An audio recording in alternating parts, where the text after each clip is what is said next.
भंडार है। अब पता ये चल रहा है कि गल्फ देशों में जितना गैस का भंडार नहीं है उससे ज्यादा अकेला भारत देश में है।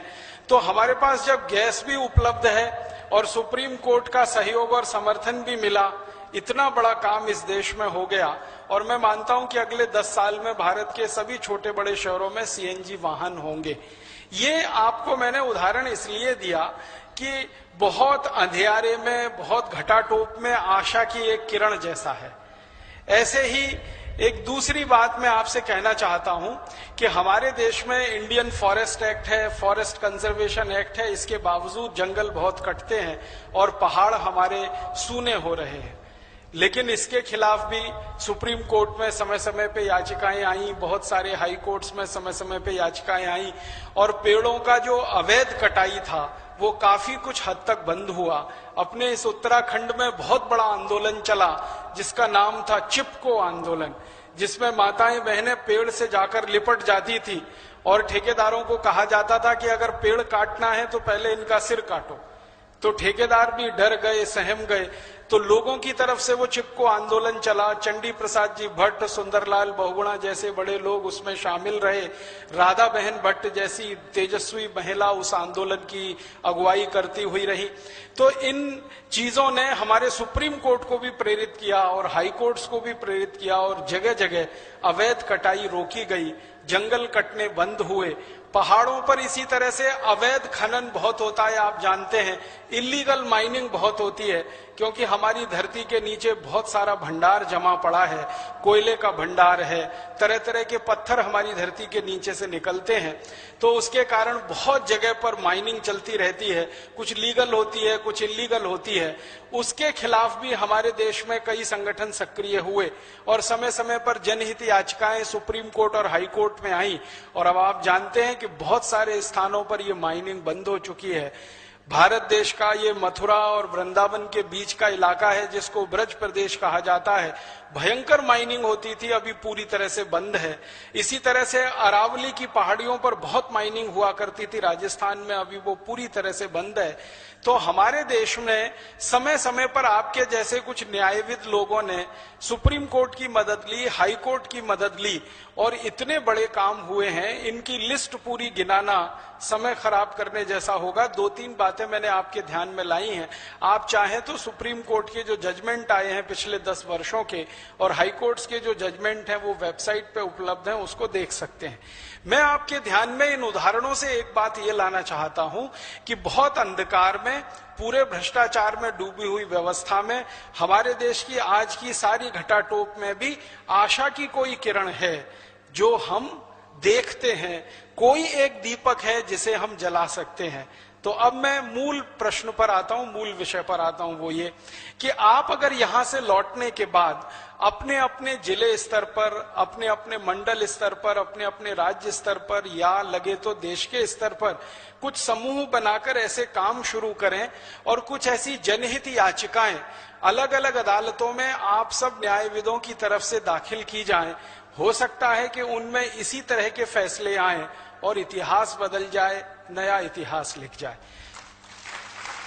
उस दृष्टि से कुछ विषय मैं आपके ध्यान में लाना चाहता हूं। बहुत आसानी से आप जिन पर जनहित याचिकाएं कर सकते हैं, पब्लिक इंटरेस्ट लिटिगेशन कर सकते हैं, बहुत आसानी से आप कोर्ट के सामने उन सब बातों को ला सकते हैं। और सुप्रीम कोर्ट और हाई कोर्ट के सामने किसी बात को लाने का माने है देश के मीडिया में वो बात का आना।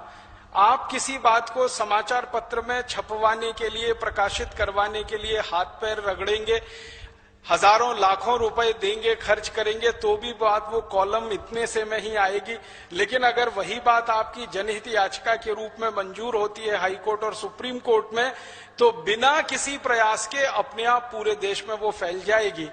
हिंदुस्तान के सारे बड़े अखबारों के, सारे बड़े समाचार पत्रों के प्रमुख जो संवाददाता होते हैं हर समय अदालत में मौजूद रहते हैं ये देखने के लिए कि कौन सा नया पब्लिक इंटरेस्ट लिटिगेशन आज एडमिट हुआ है और किस में सरकार को नोटिस इशू हुआ है।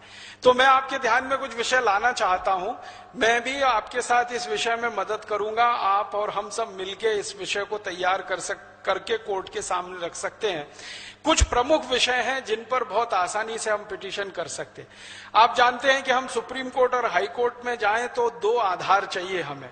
एक आधार तो ये चाहिए कि क्या हमारे देश के संविधान के द्वारा प्रदत्त किसी अधिकार का उल्लंघन हो रहा है किसी काम से, तो हम पब्लिक इंटरेस्ट लिटिगेशन कर सकते हैं।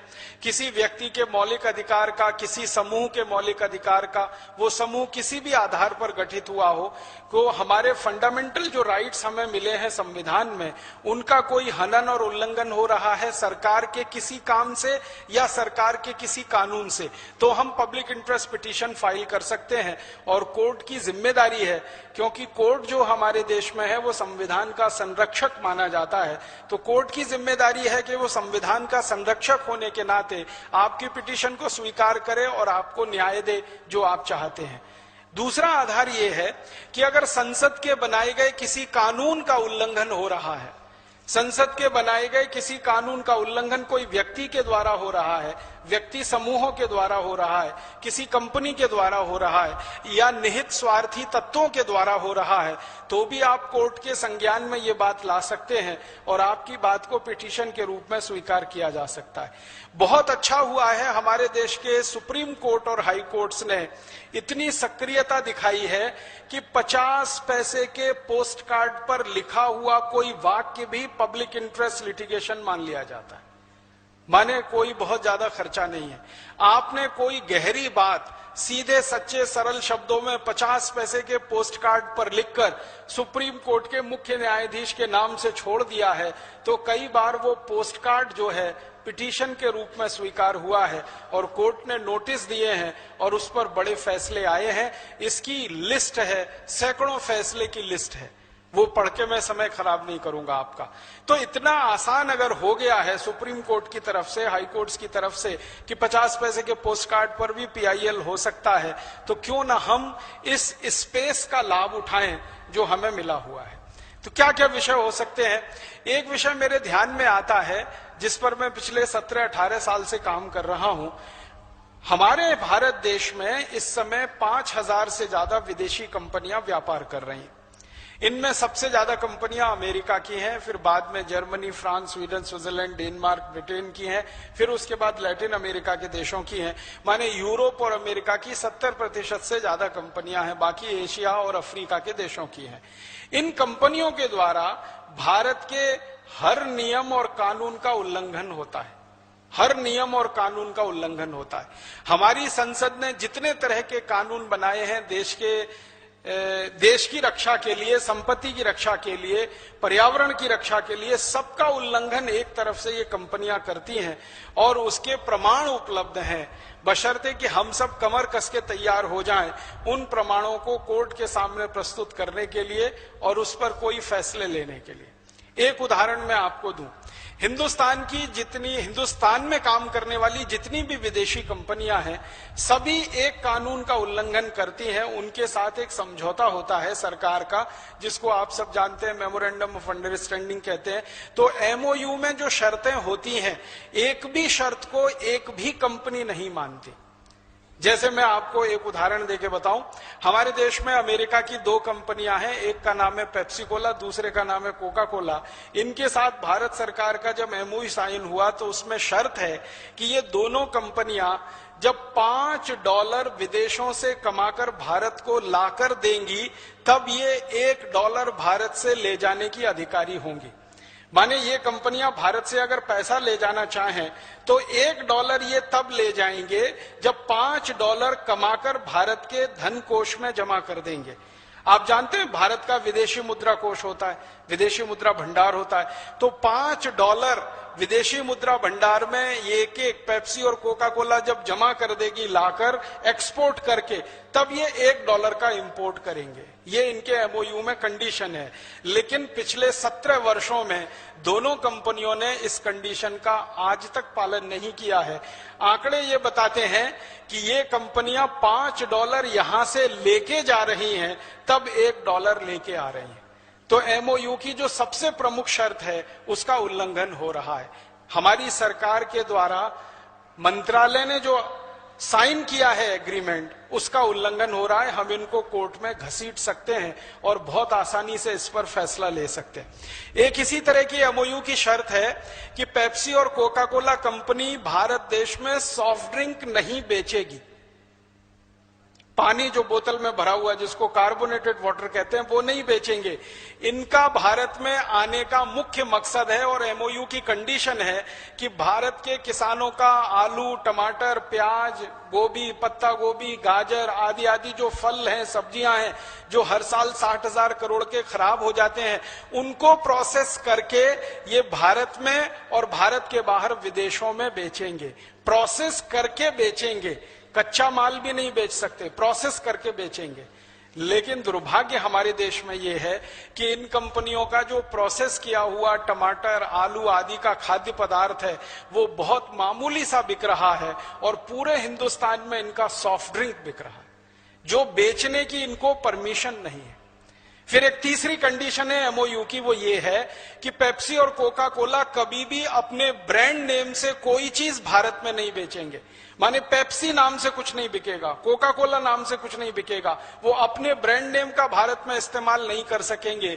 लेकिन दुर्भाग्य हमारे देश में एमओयू की ये शर्त का भी वो उल्लंघन कर रहे हैं। उनके अपने ब्रांड नेम से सारी चीजें इस देश में बिक रही।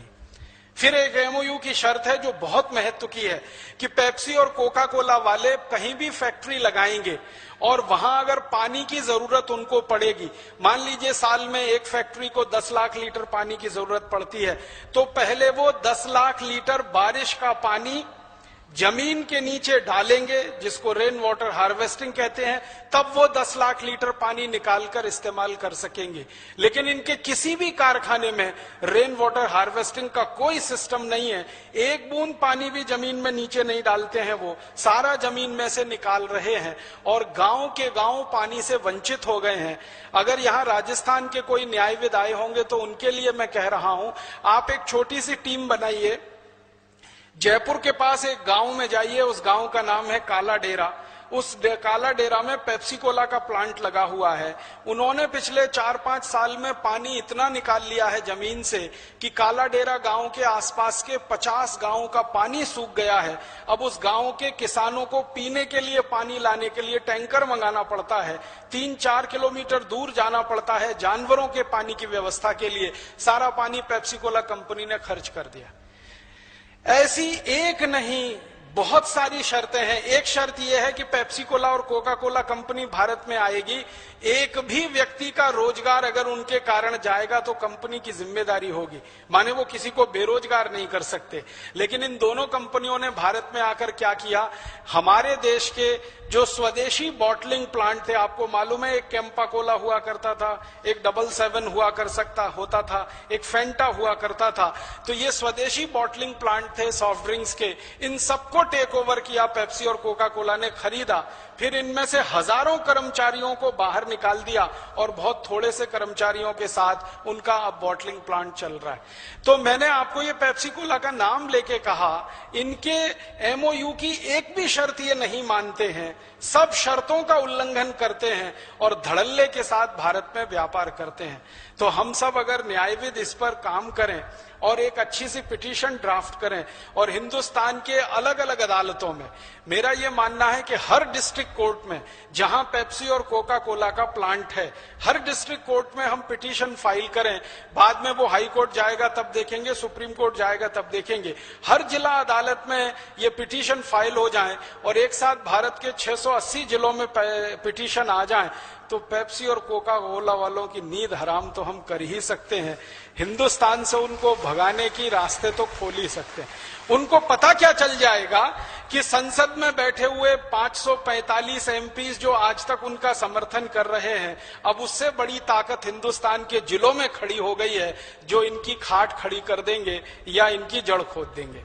तो बहुत आसानी के साथ हम एक फैसला किसी भी अदालत से, आपको मालूम है हिंदुस्तान के संसाधनों के बारे में इस देश की सरकार का बहुत स्पष्ट अभिप्रेत है, वो ये कि पानी सबसे पहले खेती के लिए है, उसके बाद जानवर और मनुष्यों के लिए है, उसके बाद उद्योगों के लिए है, और सबसे अंत में बचे तो गैर जरूरी उद्योगों के लिए है। पेप्सी और कोका कोला का जो सॉफ्ट ड्रिंक है वो हमारे देश की परिभाषा के अनुसार गैर जरूरी है, अननेसेसरी इंडस्ट्री है। उसके लिए पानी तो सबसे अंत में है। सबसे पहले पानी खेती के लिए, दूसरे नंबर पर हमारे और जानवरों के पीने के लिए, और उसके बाद इंडस्ट्रीज के लिए, और इंडस्ट्रीज में भी एसेंशियल इंडस्ट्रीज के लिए पहले, नॉन एसेंशियल्स के लिए सबसे अंत में। तो पेप्सी कोक की इंडस्ट्री नॉन एसेंशियल है, हम इनको आसानी से अदालत में खड़ा कर सकते हैं। ऐसे ही और एक दो छोटी बातें बताता हूं। हिंदुस्तान का पैसा विदेशी बैंकों में गया है, आप सभी जानते हैं। स्वामी जी इतने दिनों से ये सब बात कह रहे हैं। अब इस विषय पर सरकार की कान खुली है, आंख खुली है, सरकार ने देखना और सुनना शुरू किया है। उसका परिणाम यह है कि थोड़े दिन पहले हमारे देश की महामहिम राष्ट्रपति का जब अभिभाषण हुआ संसद के दोनों सदनों में, तो राष्ट्रपति ने कहा कि 100 दिन का सरकार का जो योजना बना है काम का, उसमें यह मुख्य मुद्दा है कि विदेशी बैंकों से भारत का काला धन वापस लाना है। लेकिन ये आधा अधूरा है। सरकार ने जो कहा है वो ये कहा है कि जर्मनी के कंट्रोल में जो बैंकें काम कर रही हैं दुनिया में, वहां जो भारत का काला धन पड़ा है वो वापस लाने की बात सरकार कर रही है। स्विट्जरलैंड में जो बैंकें काम कर रही हैं उस धन का बारे में सरकार अभी भी मौन है, और स्विट्जरलैंड के अलावा दूसरे देशों में जो धन पड़ा हुआ है, करीब करीब 110 लाख करोड़ रुपए का धन है सभी बैंकों में मिला के, उस पर सरकार मौन है। तो हम क्यों ना तैयारी करें और सरकार को मजबूर करें। आपको मालूम है, आपके ही जैसे एक न्यायविद हैं, उनका नाम है श्री राम जेठमलानी। उन्होंने जर्मनी के कंट्रोल में जो देश में भारत का पैसा जमा है काला धन, उसको वापस लाने के लिए सुप्रीम कोर्ट में पब्लिक इंटरेस्ट पिटीशन फाइल कर दिया, और सुप्रीम कोर्ट ने 29 जुलाई की तारीख तय की है। उस पर खूब जबरदस्त बहस होने वाली है। आप चाहें दिल्ली में अगर रहते हैं तो जरूर 29 जुलाई को सुप्रीम कोर्ट में जाइए। मेरा यह मानना है कि राम जेठमलानी जी ने जो मुकदमा दाखिल किया है वो एक बात को सीमित करता हुआ है। हम चाहें तो अपनी तरफ से, भारत स्वाभिमान की तरफ से, अपने व्यक्तिगत स्तर पर और 2-3 मुकदमे दाखिल कर सकते हैं कि स्विस बैंकों के पैसे का क्या, स्विस बैंकों के अलावा जो दूसरे 60-70 हेवन है, टैक्स हेवन, उनके पैसे का क्या। और फिर होगा क्या, आप जानते हैं एक ही जैसे मुकदमे जब कोर्ट में आ जाते हैं तो सारे मामले क्लब हो जाते हैं। तो क्लब होकर वो एक साथ एक जगह पहुंच जाएंगे, एक बेंच के पास पहुंच जाएंगे, तो हम भी फिर उसमें इंटरवीन करेंगे। राम जेठमलानी अपनी बहस करेंगे, हम भारत स्वाभिमान की तरफ से अपनी बहस करेंगे और उसमें इंटरवीन कर सकेंगे, और इस छोटे से मुकदमे को बड़ा मुकदमा बना सकेंगे। और क्या मालूम, कोर्ट का कोई फैसला ऐसा आ गया कि देश में सीएनजी जैसा कोई इतिहास बन जाए और कोर्ट सरकार को कहे, क्योंकि आप जानते हैं काला धन पैदा करना कानून के खिलाफ है और काले धन का भारत से ट्रांसफर हो जाना और भी कानून के खिलाफ है। तो ये सरकार के खिलाफ पूरा मामला बनता है। सरकार ने कैसे उस पैसे को जाने दिया, और अगर ये मामला खुला तो खुलते खुलते बहुत दूर तक जाएगा। और वो कहां तक जाएगा, अभी थोड़ी देर पहले एक भाई बात कर रहे थे फेरा रेगुलेशन की, उस बात को वो थोड़ा विस्तार देते तो बहुत अच्छा होता। हमारे यहाँ क्या होता है, ये पैसा भारत से विदेशों में जाता कैसे है? सबसे ज्यादा पैसा जाता है ट्रांसफर प्राइसिंग से। ट्रांसफर प्राइसिंग के 2 हिस्से हैं, ओवर प्राइसिंग और अंडर प्राइसिंग। हमारे देश की विदेशी कंपनियां या हमारे देश में काम करने वाली विदेशी कंपनियां अक्सर क्या करती हैं, एक उदाहरण से बताता हूं। पेप्सी कोला ने भारत सरकार से एमओयू साइन किया कि हर साल हम भारत का कम से कम $100 करोड़ का एक्सपोर्ट करेंगे, कम से कम। अब इन्होंने $100 करोड़ का एक्सपोर्ट किया, तो होता क्या है वो आपको मैं बताता हूं।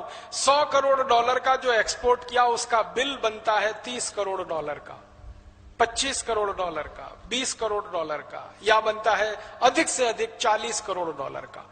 माल तो चला गया $100 करोड़ का, बिल बना $40 करोड़ का, तो $60 करोड़ कहां गया? वो विदेशी बैंकों में ट्रांसफर हो गया। वो आना चाहिए था भारत में, लेकिन चला गया किसी विदेशी बैंक में। तो हमारे देश से जो निर्यात हो रहा है माल, वो अगर 1000 करोड़ डॉलर का है तो बिल बनेगा 400 करोड़ डॉलर का, अगर 10,000 करोड़ डॉलर का है तो बिल बनेगा 4000 करोड़ डॉलर का। एवरेज मैंने जो हिसाब निकाला है वो ये कि 40% का बिल बनता है और 60% यहां से ट्रांसफर हो जाती है पूंजी, और वो जाकर जमा हो जाती है विदेशी बैंकों में।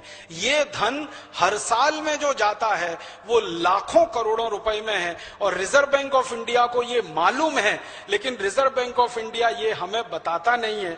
तो आप जैसे न्यायविद अगर चाहें तो राइट टू इंफॉर्मेशन में एक पिटीशन लगाएं और रिजर्व बैंक ऑफ इंडिया को मजबूर करें कि आप बताओ हर साल में अंडर प्राइसिंग में कितना इस देश का पैसा ट्रांसफर हो रहा है। फिर इसका दूसरा उल्टा हिस्सा है ओवर प्राइसिंग। ओवर प्राइसिंग में क्या होता है, पेप्सी कोला या कोका कोला के साथ भारत सरकार का एग्रीमेंट है कि वो कोई भी मशीन लेके आएंगे विदेशों से तो मिनिमम प्राइस की मशीन लेके आएंगे। जैसे दुनिया में उनको एक मशीन लानी है बॉटलिंग करने की, अगर वो 100 करोड़ डॉलर की है और किसी दूसरे देश में 60 करोड़ डॉलर की है, तीसरे देश में वही मशीन 20 करोड़ डॉलर की है, तो पेप्सी कोला भारत सरकार का एग्रीमेंट है कि वो 20 करोड़ डॉलर वाली ही लाएंगे ताकि देश का विदेशी मुद्रा कोष का कम से कम धन खर्च हो।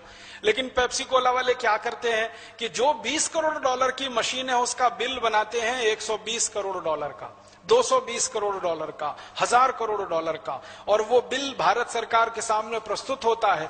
तो होता क्या है, जो 20 करोड़ डॉलर का माल है वो हमारे देश को आके पड़ता है 120 करोड़ डॉलर का, तो उसमें से 100 करोड़ डॉलर फिर ट्रांसफर हो जाता है। ये ओवर प्राइसिंग है। तो अंडर प्राइसिंग और ओवर प्राइसिंग सारी कंपनियां करती हैं, और सारी विदेशी कंपनियों का सबसे बड़ा धंधा यही है अंडर प्राइसिंग ओवर प्राइसिंग का। कुछ कंपनियों का मैं आपको नाम लेके बताऊं, हिंदुस्तान में हिंदुस्तान लीवर जैसी बड़ी कंपनियां, कॉलगेट पामोलिव जैसी बड़ी कंपनियां, Procter and Gamble, Reckitt and Colman, Johnson and Johnson जैसी बड़ी कंपनियां किस तरह के धंधे में इन्वॉल्व हैं। बासमती चावल आप हिंदुस्तान में खरीद के खाना चाहें तो 50 रुपए किलो से कम नहीं मिलेगा, लेकिन यही विदेशी कंपनियां बासमती चावल भारत से विदेशों में एक्सपोर्ट कर देते हैं 3-4 रुपए किलो पर। मेरे पास कुछ दस्तावेज हैं ऐसी कंपनियों के जो 6 रुपए किलो पर बासमती चावल एक्सपोर्ट कर रहे हैं, 5.5 रुपए किलो पर, 4 रुपए 80 पैसे किलो पर बासमती चावल एक्सपोर्ट कर रहे हैं। आपको मिल रहा है वो 50 रुपए किलो में खाने के लिए, और विदेशों में जा रहा है 5-6 रुपए किलो में। इसी तरह से कई विदेशी कंपनियां हैं। हिंदुस्तान की चीनी, जो क्यूबिक चीनी होती है, जो डेले वाली चीनी होती है, जो सबसे बेहतरीन मानी जाती है, 5 स्टार होटल में इस्तेमाल होती है, जो 30-40 रुपए किलो की आती है, वो चीनी आप खरीदो तो 30-40 रुपए किलो की है। विदेशी कंपनियां भारत से उसको 6-7 रुपए किलो में एक्सपोर्ट कर रही हैं। आपको हिंदुस्तान का सबसे बढ़िया क्वालिटी का अल्फंजो आम और हापुस आम और रत्नागिरी आम देखने को नहीं मिलता, क्योंकि 12 आम 600 रुपए का है बंबई के बाजार में, 1 डजन आम 600-700 रुपए का है, तो आप खरीदो तो 600-700 रुपए का है। उसी 1 डजन आम को विदेशी कंपनियां एक्सपोर्ट कर देती हैं 30-40 रुपए में। ये अंडर प्राइसिंग में सारा एक्सपोर्ट होता है। और बहुत दुख की बात है कि हिंदुस्तान का जो टोटल एक्सपोर्ट हो रहा है उसमें 60 से 70% एक्सपोर्ट अंडर प्राइसिंग पर है, और ये अंडर प्राइसिंग का एक्सपोर्ट है जो हमारी एक्सपोर्ट इनकम को घटाता है, और इसके उल्टा ओवर प्राइसिंग पर जो इंपोर्ट हो रहा है वो हमारे खर्चे को बढ़ाता है। तो हमारा खर्चा तो बहुत ज्यादा है क्योंकि हम ओवर प्राइसिंग पे इंपोर्ट कर रहे हैं। 20 रुपए की चीज 100 रुपए में बाहर से खरीद कर ला रहे हैं, हमारा 80 रुपए फालतू में जा रहा है। तो ज्यादा पैसा देकर बाहर से खरीद रहे हैं, ओवर प्राइसिंग में पैसा जा रहा है, कम पैसे पर एक्सपोर्ट कर रहे हैं, तो हमारे यहाँ आमदनी कम आ रही है। दोनों को मिलाकर जोड़ें तो हर साल में 1.25 से 2 लाख करोड़ रुपए का नुकसान इस देश को हो रहा है।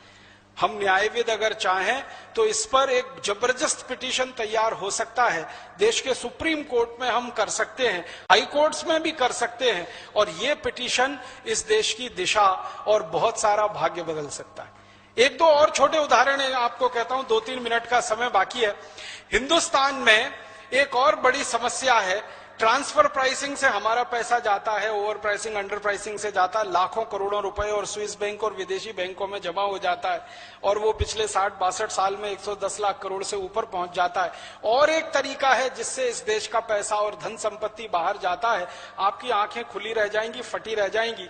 एक केस स्टडी मैंने किया अभी तक कर्नाटक में, चिकमंगलूर नाम का एक जिला है, वहां पर कुद्रेमुख नाम की एक छोटी सी जगह है। हिंदुस्तान का बेस्ट क्वालिटी आयरन ओर वहां पैदा होता है और उस आयरन ओर को सरकार एक्सपोर्ट करती है। 2 crore metric ton iron ore वहां से एक्सपोर्ट होता है। एक बार मैं कुद्रेमुख गया था व्याख्यान देने के लिए, तो वहां के एक अधिकारी से बात हुई कि आप आयरन ओर एक्सपोर्ट कर रहे हैं तो क्या कीमत पर एक्सपोर्ट कर रहे हैं। तो उसने जब मुझे उत्तर दिया तो मैं हैरान हो गया। पहले तो मुझे लगा कि मैंने कुछ गलत सुन लिया है, बाद में 3-4 बार उसने रिपीट किया, तब मुझे मानना पड़ा कि बात सही है। मैंने पूछा क्या भाव में आप बेचते हो इस आयरन ओर को, तो उसने कहा राजीव भाई 2 crore metric ton iron ore हम जापान को देते हैं, अमेरिका को देते हैं और इसकी कीमत है 15 पैसा किलो। 15 पैसे किलो में हम हमारा आयरन ओर बेचते हैं जो दुनिया में सर्वश्रेष्ठ क्वालिटी का है।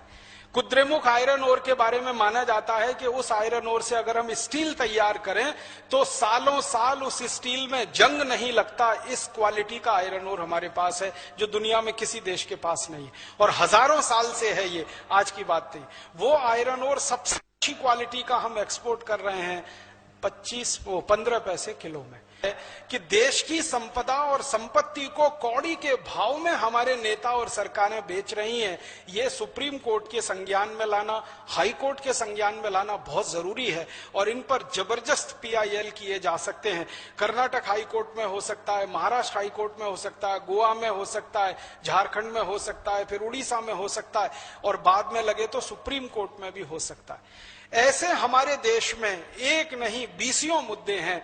एक और मुद्दा बताता हूं, पेप्सी कोला और कोका कोला 2 कंपनियां भारत सरकार से अभी थोड़े दिन पहले एक एग्रीमेंट किया है जो मालूम ही नहीं है, देश को छुपा के रखा है सरकार ने वो agreement. America, Canada, France, Germany, Sweden, Switzerland, Denmark, Norway